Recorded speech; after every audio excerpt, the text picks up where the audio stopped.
Hello there, welcome to the Saroy channel, wherever you are in the world, and so much love to each and every one of you. How are you doing? I do hope you're doing remarkably well, and I hope you're going to get lovely and cosy. Go and get yourself a fabulous drink, whatever it is, whether it's egg drop coffee or whatever it is that you particularly fancy, because I am sure it's going to be just what you need, especially to complement a lovely story like I've got for you tonight.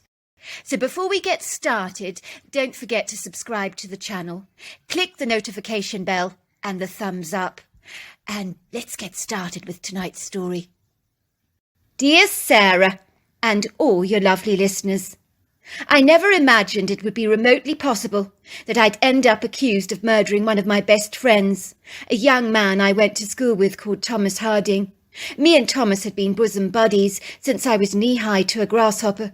We would rough it together in our green leafy neighbourhood, where we grew up in Portland, riding our bicycles up and down the street, climbing trees in the backyard, or playing cops and robbers, or with some of our remote-operated toy cars and aeroplanes. Boy stuff like that. We also became Boy Scouts, and when we were older, at the age of about 18, my father taught the two of us how to hunt. I don't mind admitting I was quite a dab hand with a rifle, an excellent shot, although in truth I hated killing anything, even if it was ultimately for the greater good. Thomas Harding was such a good friend of mine. He was my best friend.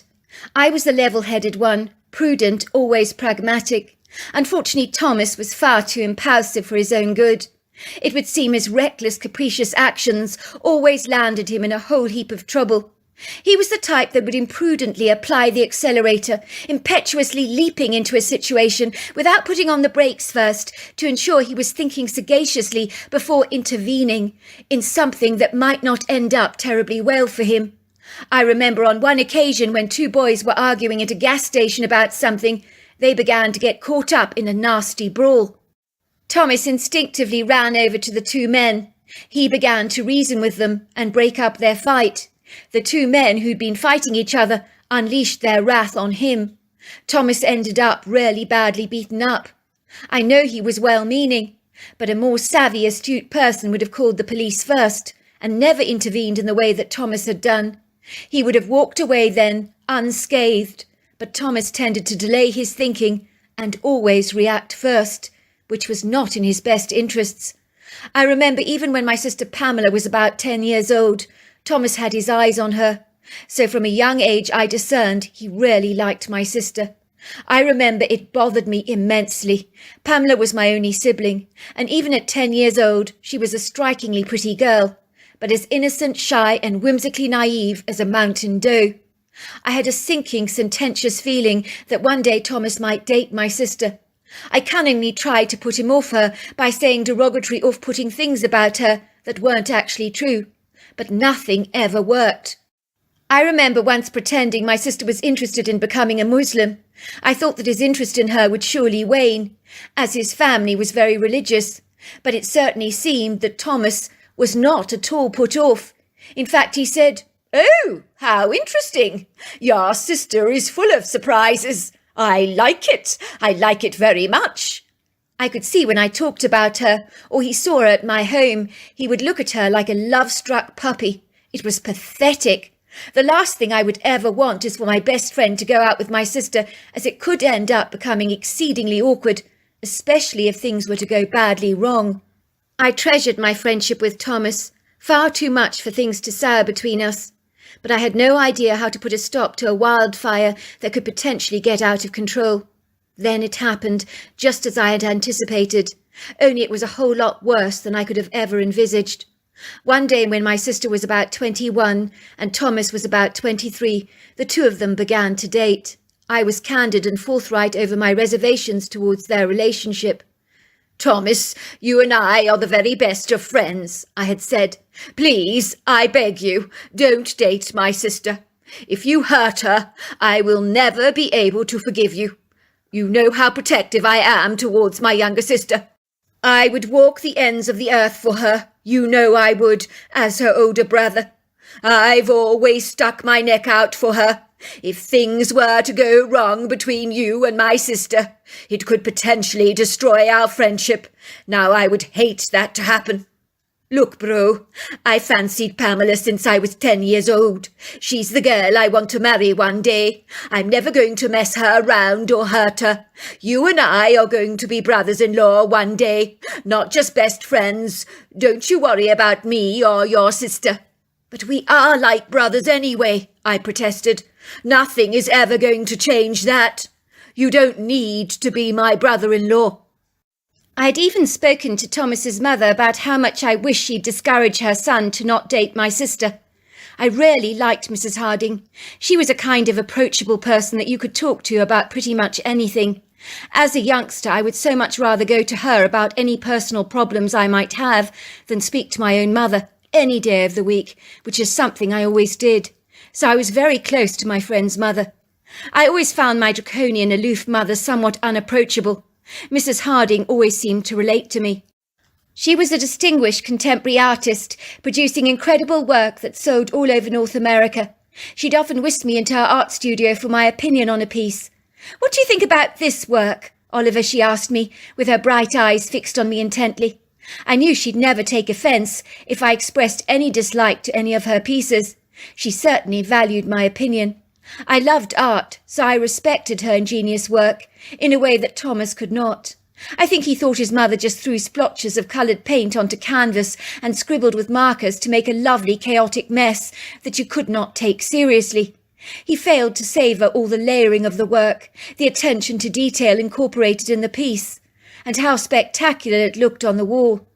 In his opinion, a 3-year-old could have created that work, which was so far from the truth, but he failed to see that. He would tease his mother and say, "Another big scribble, Mum." I personally embraced the textures, shapes, colour markings, scribbles, scratches and tonal contrasts she applied to her work. Mrs. Harding also dressed like an artist. Well, I think she did. She was a very slender woman who shunned all things tight. She would wear stylish black tunic dresses, flowing with large pieces of contemporary jewellery hanging from a leather string around her neck, complemented by a pair of bright glittering sandals with a leather anklet on her manicured feet, while her blonde hair was swept away from her face in a sweeping ponytail, tied together with a leather bow. She said artists never liked to wear tight, constricted clothes. As much like their art, their clothes needed to be soft and flowing in order to feel free to express themselves. "You need wings to fly," she would exclaim, "not a corset to tie you down to the earth and to suppress your breathing." "I don't get these skinny jeans and these tight-fitting clothes," she'd say. "They're absolutely frightful. Women think it makes them look attractive, but the reverse is true. Some of them look like they're wearing a colourful sausage wrapper and trussed up so tightly they can't actually breathe." "Please speak to Thomas about this, Mrs. Harding," I'd implored her, with beseeching eyes. "I don't want him going out with Pamela. It's too close for comfort, it really is. Surely there are other girls out there he can date. Why does he have to pick my sister? It's not a wise move on his part. Can you not see it's a disaster waiting to happen?" "Oh, I wish I could stop him, sweetheart," said Mrs. Harding, looking at me sorrowfully. "But you know Thomas. He can be doggedly determined at times, especially when he sets his mind on something. Then he goes for it like a NASA rocket, bulleting up into the clouds with a mighty bang. There's absolutely nothing you can do to stop him. He's unbridled, like a wild horse you can't control or break in. He takes after his father, he does. The two of them are like peas in a pod, stubborn as mules, headstrong and contrary to the core. But can't you at least have words with him?" "Oh, believe me," chuckled Mrs. Harding, "I've already tried that. It didn't work. He wouldn't listen. When it comes to Thomas, I'd be better off arguing with a brick wall than with him. He's so annoyingly unyielding." "I agree with you, Oliver. It's not a good idea. But what can I do about it? Nothing." I had then tried another approach by addressing my sister Pamela. I'd said, "Please, don't go out with Thomas. It's not a good idea. I don't want to fall out with my best friend. If things were to go pear-shaped in your relationship and you got badly hurt, I don't want to have to pick up the pieces and console your broken heart. If Thomas hurts you, I'd never be able to forgive him. And I value my friendship with him. Please end things now before it's too late." But my ominous words fell on deaf ears. My sister looked at me with sparkling blue eyes that twinkled with joyful happiness. "But I can't do that, Oliver. Not even for you. You know I would if I could, but I've rarely fallen for Thomas, and he has for me. This is not something that we can stop." "Oh, God," I groaned, "the two of you have got it bad." Of course I knew Mrs. Harding was right. Both Pamela and Thomas had become as thick as thieves. At this stage of their relationship, it would take more than a heavy-duty tractor to drive a wedge between the two of them. They were as set on each other as much as a tadpole is intent on turning into a frog. If the process runs smoothly, the outcome would be secured. But what? What if it didn't? And that was the problem. I will not deny that I was troubled. My dubious concern grew exponentially with every passing day, as something deep down in my gut gave me an unsettling, disturbing feeling that things were not going to end up well between the two of them. It seemed my foreboding premonition was right on the money. The relationship between the two of them had blossomed at a Sunday barbecue at my home of all things.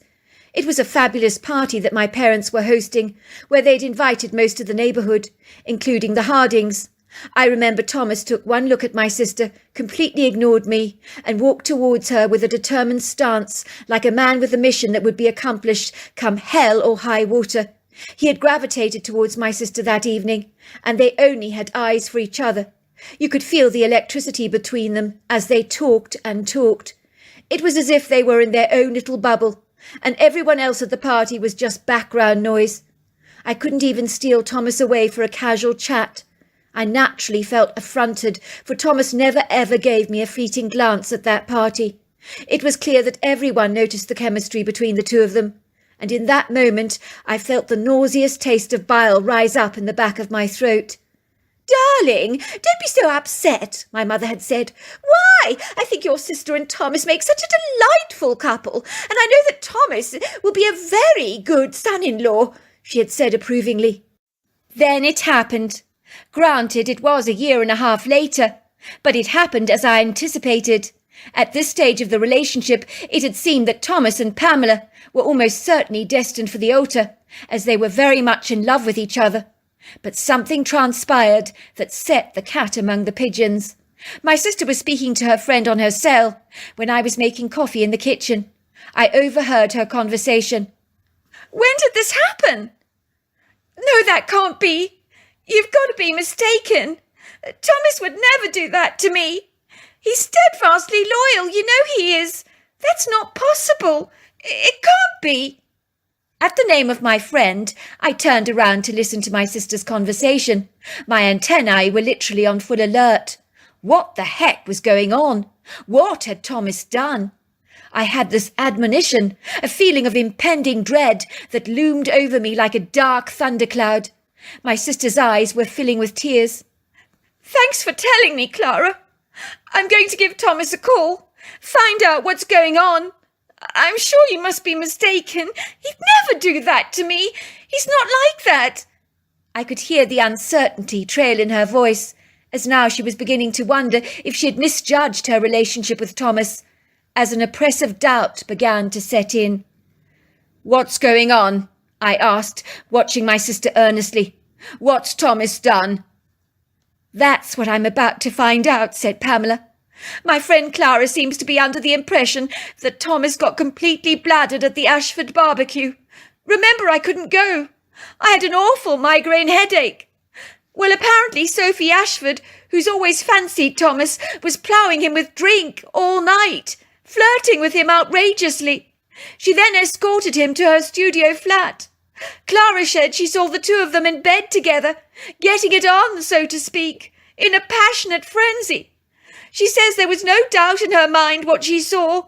It was very graphic, almost as if Sophie wanted to be seen. You know, she's always been an exhibitionist like that." "But Thomas would never do that to you. He's not that kind of chap. I should know. He's my best friend." "Exactly," said Pamela, blinking away the tears. Maybe she saw someone that looked a lot like Thomas, and it's a case of misidentification. I mean, let's face it, there are men that look alike, with dark hair and blue eyes like him. I'm going to find out now from the horse's mouth. Thomas will be able to tell me if that was him. Oliver, she grabbed me by my arm. You don't think it's true, do you? Please don't say you do. I don't know, sis. I really don't know. Your friend seems very certain she saw Thomas. Why would she make an unlikely story like that up? By all accounts, she knows Thomas well. So why would she be confused? Why would she mistake him for another bloke? I would like you to put your phone on speaker, I said. I want to hear what Thomas has to say to you about this. As I was ready and eager to give my friend the benefit of the doubt. My friend would not cheat on my sister, surely. Hi, came Thomas's voice at the end of the phone. How's it going, Cottontail? Which was his pet name for Pamela. My friend told me something disturbing, Thomas, but I said she got it horribly wrong, that there must be a dreadful mistake. I know you'd never do anything like this to me. She said you slept with Sophie Ashford at the Ashford barbecue, in her downstairs studio flat. But I'm going to give you the benefit of the doubt. Tell me you didn't do anything like that. Who said I did that? Came the voice. Clara said it. And you're going to believe what that nasty cow has to say about me? That's not very nice of you, Cottontail. Get real. That girl has always been jealous of our relationship from day one. She made the whole thing up. She's lying through her teeth. You know she is. But why would she do that? Protested my sister. You're wrong about Clara. She'd never want to hurt me deliberately. She's a very good friend. I could tell immediately that Thomas was lying. I knew him well enough by now to discern the pitch of his voice when he was telling a porky. Did you speak to Sophie Ashford at the party? My sister asked Thomas. So what if I did? I spoke to a lot of people there. It doesn't mean that I went and slept with her, does it? I grabbed the cell from my sister. Thomas, it's me, Oliver. Now you tell my sister the truth. She needs to know. Did you or did you not sleep with Sophie Ashford? Be honest now. Don't fob us off with any lies. There was a silence at the end of the phone, as Thomas was never inclined to lie to me. Over all the years I had known him, he had never once told me a lie. All right, I admit it. I got wasted. It happened, but it's not a big deal. It meant nothing. The girl, she was all over me. She was literally throwing herself at me. I got swept away in the moment. It kind of happened, but I really regret it now in the cold light of day. I wish I could take it back. I'm ashamed of what I did. I'm sorry, Cottontail. It meant nothing. My sister grabbed the telephone from me. It meant nothing, but you slept with Sophie Ashford. How could you? You cheated on me, Thomas, she said, the tears pouring down her face. How could you do that to me? I thought we loved each other. I thought you were the one. You've broken my heart, Thomas. I'll never be able to trust another man again because of you. You're the last person in the world I thought would ever do this to me. I'm sorry, Cottontail. I really am. It's you I love. I got so drunk, I didn't know what I was doing. You knew what you were doing, Thomas. You knew. Believe me, you did. Well, it's over between us, Thomas. I never, ever am going to forgive you for this. Do you hear me? Never, ever. Cottontail, don't do this. It was a terrible mistake. All right, I messed up, but it will never happen again, I promise. You heard my sister, Thomas, I said, grabbing the phone from her. Get lost, and don't you ever come near my sister again. Do you hear me? My sister began to sob and sob and sob. The tears poured down her face like raindrops. I can't believe he did this to me, Oliver. How could he? I really loved him, and he does this. I thought he was the one. I really did. It was all I could do not to go straight around to Thomas's house, punch his lights out, and throttle him within an inch of his life. I was incandescent. I could feel the rage coursing through my veins, but I restrained myself from doing anything stupid that I might live to regret. I'd never resorted to physical altercations or violence before, and I wasn't about to start now. I took my sister lovingly in my arms. She sobbed on me until my shirt was drenched by her tears. It was so sopping wet I could have wrung it out like a piece of washed laundry. "Forget about Thomas," I said to her. "You are far too good for him. He has no right to treat you in this deplorable way. If he cannot see that, he does not deserve you. I don't know what made him blow caution to the wind and behave like this. Thomas has lost leave of his senses, that is for sure. I don't know what has got into him." In the days and weeks that followed, I cut up my ties with Thomas. He had broken my sister's heart, and I didn't want anything more to do with my childhood best friend. I had presumed that this would happen, and it did. I missed Thomas like hell, but I was between a rock and a hard place. My sister had to be my first priority. She was cut up to the core about Thomas, believing him to be the one that she would one day marry. He had shredded her hopes and dreams into thousands of tiny pieces. A month after my sister's breakup with Thomas, the anger I felt towards him was still bubbling beneath the surface, rather like a volcano that has the potential to erupt at any given moment. But I guess time had calmed me down significantly. Mrs. Harding gave me a phone call. "Hello, Oliver. We're missing you so much. You're like a second son to me. You know you are. I was hoping to get your judicious opinion with some of my artwork. It's been so long, far too long. I feel as if I haven't seen you forever." "You do know what Thomas did to my sister. That's why I haven't been over to you, Mrs. Harding. It's awkward at the moment, with things the way they are. It's nothing personal."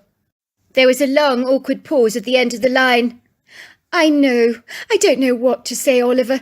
I mean, what do I say in these inauspicious circumstances? I'm just dreadfully sorry about what happened. Of course, Thomas is furious with himself for getting inebriated at that barbecue. I'm angry with him about that. I really am. He made a big fool of himself. When you drink too much, you lose control of your inhibitions. Dreadful things can happen.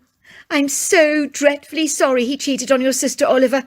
I don't know what to say about that. I didn't bring him up to be such a Casanova. I honestly don't know what got into him. Of course, he's completely devastated about what happened between him and Pamela, for he really loves your sister. But even more so in losing your friendship.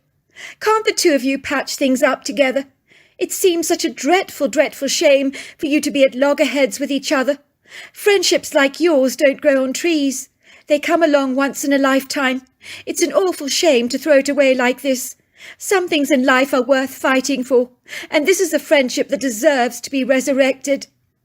"I miss Thomas, and I miss you too, Mrs. Harding, but it's very difficult to get my head around what Thomas did to my sister." "Of course, dear, I do understand that. But you must.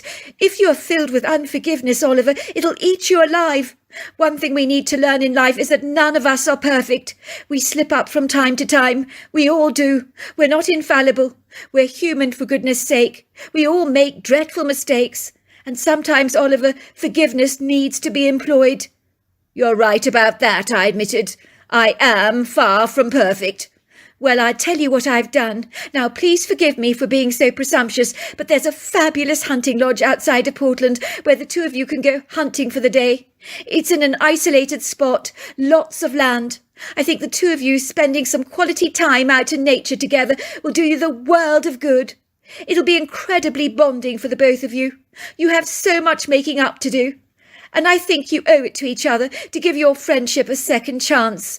Please, Oliver, say yes, and I'll organise it right away. All on me, of course." "Fine," I said. "I'll meet him at the hunting lodge myself. We'll go in separate trucks, just in case things get overheated between us." "Fair enough," said Mrs. Harding. "Oliver, I just want to say thanks. I'm so thankful to you for being the bigger person. I know Thomas will be over the moon. He's been very down in the dumps lately. He's been so subdued without his best friend in his life." I do not know why I'd agreed to go to this hunting lodge to meet Thomas, but the truth was I missed him an awful lot. I hadn't seen him for over a month now. I was deeply upset by what he'd done to my sister, for she was still very broken up about the breakup. Ostensibly it was demoralising for her self-esteem to think he'd cheated on her so easily. I knew that Mrs. Harding was absolutely right. It would be wrong to hold a grudge against my best friend forever. Sometimes you're better off forgiving someone's indiscretions if you've cared about them all your life. It would be such a waste to throw our friendship away, rather like a carcass to the dogs. But despite all of that, I couldn't fathom why Thomas had behaved in such a despicable way in the very first place, for it was so unlike his character. By all accounts, he was a loyal, steadfast person. Normally when I went to the hunting lodge, I was usually pretty excited, but on this occasion the trepidation I felt was all-consuming. It blanketed me in a carpet of unease. I began to sweet-talk myself around to trying to focus on my positive friendship with Thomas before it was hit by a tsunami of devastation when he broke my sister's heart so treacherously. Thomas was waiting for me at the hunting lodge. It was so good to see him again. For a moment I forgot about my sister as we embraced warmly. "I'm sorry, bro," said Thomas, his forehead furrowing with many lines. I'm really sorry. I don't know what else to say." "Let's not go there. I'd rather us focus on our hunting today. Let's have some fun." I must admit Thomas looked heartily relieved. It was as if his jaws that were physically clenched relaxed, and he gave me a thankful smile, as if he was ever grateful to be let off the hook. The hunting lodge was not well known by many people. According to Mrs. Harding, it was her husband's best-kept secret. A private lodge that only welcomed a handful of guests at one time. It gained all its illustrious bookings not through advertising, but by word of mouth. To all intents and purposes, that was all that was needed to gain an extra income. I gather the lodge had several luxurious wooden cabins for guests to enjoy staying there overnight, for the week, the weekend, or a greater period of time. But Thomas and I were there just for the day, so we weren't privy to seeing any of these cabins. But if the lodge was anything to go by, they must be fabulously cosy and exceedingly well appointed. The main lodge was like a substantial extended wooden cabin, with a large foyer that opened out into a luxurious dining room, lounge, library, bathroom and main kitchen. The wooden walls were decorated with framed black and white photographs of hunting scenes that had been taken exclusively at the lodge over the years. There were superb head-mounted deers with very large racks, staring at you from the walls with lifelike eyes that seemed so real you felt as if you were being watched. The lavishly appointed deluxe extravagant furnishings at the lodge were so stylishly elegant, the kind of sumptuous sofas that you could slip into by a large cosy fire, falling fast asleep, for they are indeed more comfortable than a bed. Needless to say, all the living rooms had very substantial-sized fireplaces, so I imagine in the middle of the winter, with the fire crackling away happily in the hearth, it must have been incredibly hearty and cheerful. The lodge was owned by a very warm-hearted, congenial, retired couple. We were just here for the day, but it already felt as if I had left all my cares behind me in Portland. There is something about the fresh air of the countryside that seems to serenade you when you arrive in a place like this, tucked away like a verdant, sparkling jewel, in the middle of nowhere.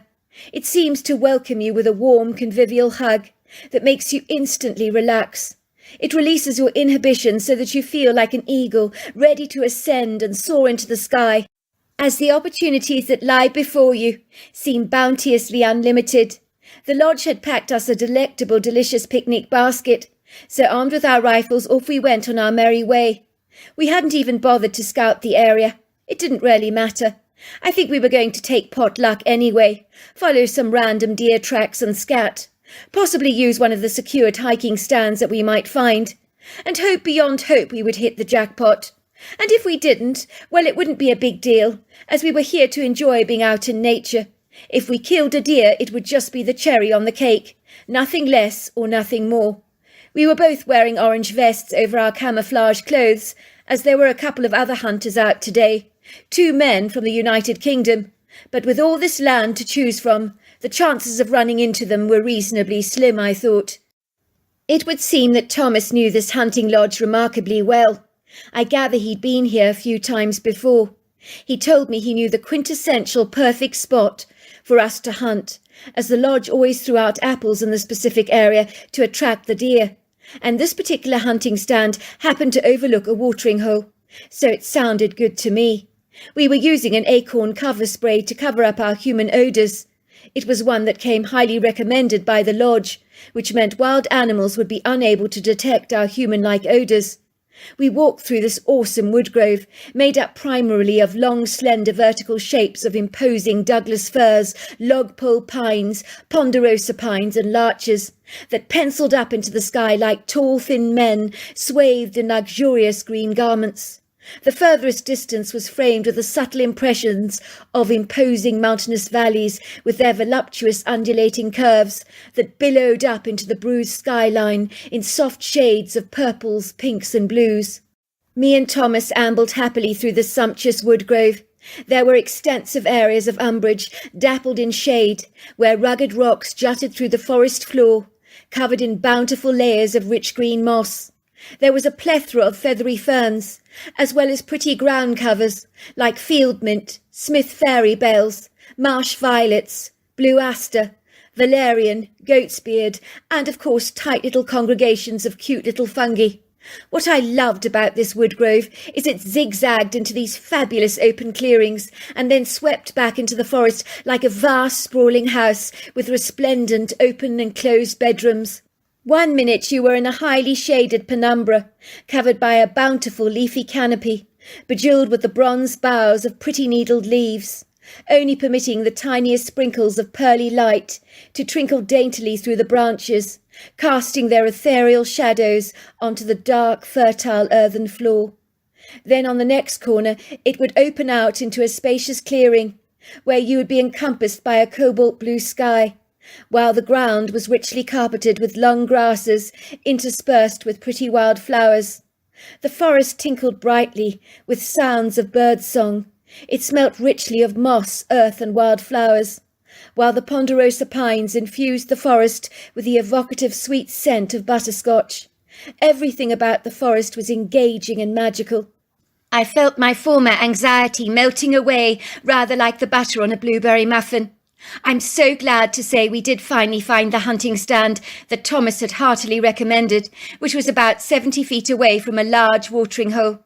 It was a gem of a spot, really gorgeous, discreetly hidden between a cluster of Douglas fir trees, and there were many angles from the stand that were easily accessible for you to take a reasonable shot at a deer. It was built of metal amidst the trees, painted green to blend in with the scenery. It was fitted with fabulously comfortable chairs and a table, so it was a pretty cosy spot for a hunting stand. The watering hole was heavily fringed on the furthest side by weeping willows. Its silvery shimmering surface gleamed in the morning sun. By all accounts it was a spectacular day, and being out in nature made me forget my grievances with Thomas, as my attention was hijacked by the splendiferous wonders of the natural world. It felt nostalgically wistful, like old times as we silently sat and waited, hoping for a fleeting deer to pass by. It was a waiting game, but the two of us were ready to soak up the scenery and wait patiently for some deer to pass our way, if luck were to happen upon us, that is. We did see a few turkey, very large specimens, I might add. I was certainly tempted to take a shot, but we weren't here for turkey. Our mind was set on acquiring a deer. So we let the birds amble off. They were blindly oblivious to our presence. By lunchtime nothing had transpired, so we hungrily tucked into our turkey and cranberry sandwiches, laughing at the irony of eating turkey. Then I did something very stupid. I said, "Why, bro? Why did you cheat on my sister?" Thomas was eating a mouthful of his sandwich. He almost choked. "I thought you didn't want to open up that can of worms." "Well, I just want to know. I need to know. Help me to understand." Thomas frowned. "You know I was in love with your sister. I still am. I don't know what happened that night. I got as drunk as a skunk, and one thing led to another. You know how it does. I told you it meant nothing, Oliver. I know it sounds lame and pathetic, but it is what it is. I can't make excuses for myself, for there are none." I could feel the bile rising up in the back of my throat. Before I knew it, a heated rage began to swell up in my guts like sago pearls when exposed to water. I tried to ignore it, but I couldn't. I tried to restrain the wild dog inside of me, but with very little success, for the words fell out of my mouth. My eyes became fierce. I shouted at my friend, drawing attention to my human presence by pretty much telling the entire deer population that we were there hiding out in the deer stand. For some reason I had released the restraints of my polite demeanour. I had launched into a full-scale blowout with a rather bemused Thomas. "This is my sister we're talking about, in case you've forgotten. How could you have done that to her? My sister of all people. You know how protective I am towards her. You broke her heart. She was in love with you. It was so destroying for me to witness my sister's pain. How do you think it made me feel? That my very best friend literally put a knife in her guts. Don't you think I bloody regret it, Oliver? There isn't a day that goes by that I don't bloody hate myself for what I did. It was alcohol talking. That girl, she was all over me. I couldn't stop myself. I scoffed. Nice try, bro, blaming the alcohol on your licentious behaviour. Before I knew it, we were caught up in a blazing, raucous row. We were now at this stage at the bottom of the deer stand, screaming loud obscenities at each other like never before, using language that was vulgar, never having graced either of our lips for a lifetime. But it flowed out of our mouths as smoothly as a stream, meandering seamlessly along its narrow course. I'd never had a verbal altercation like this before with my friend. As things became inflamed and heated, I felt as if a festering old wound of my disgruntled indignance had broken open and was bleeding profusely. I'm surprised that I physically did not lash out at Thomas, but I repressed this insidious desire, restraining myself from going down that path, as employing a fist in an argument is just never cool. That was when we saw the two British men, both clad in their orange hunting vests that were worn over their camouflage gear, whom we had gleaned from the owners, were also staying at the lodge, involved in the hunting. They were the very last people we expected to encounter on this vast premises. It was nonsensical that of all the areas they should have chosen for their hunting, happened to be so conspicuously close to us. Far too close for comfort. Wasn't that rotten luck? But I suppose it happens. What do they say? Great minds think alike. The two men looked heartily annoyed with us, but then who could blame them? I would also be exceedingly pissed if I was wearing their boots. They were carrying their rifles and picnic baskets and looked exceedingly hacked off with us. Unfortunately, I've got to the 7,000 mark where I'm expected to stop because this story is incredibly long. So the other half of the story, which is another 7,000 words, is very, very exciting, where we get to a very gripping Bigfoot encounter that just mustn't be missed. So make sure you tune in tomorrow night and just hold your fingers fast and tight because it's a very exciting story. So good night to everybody. See you tomorrow.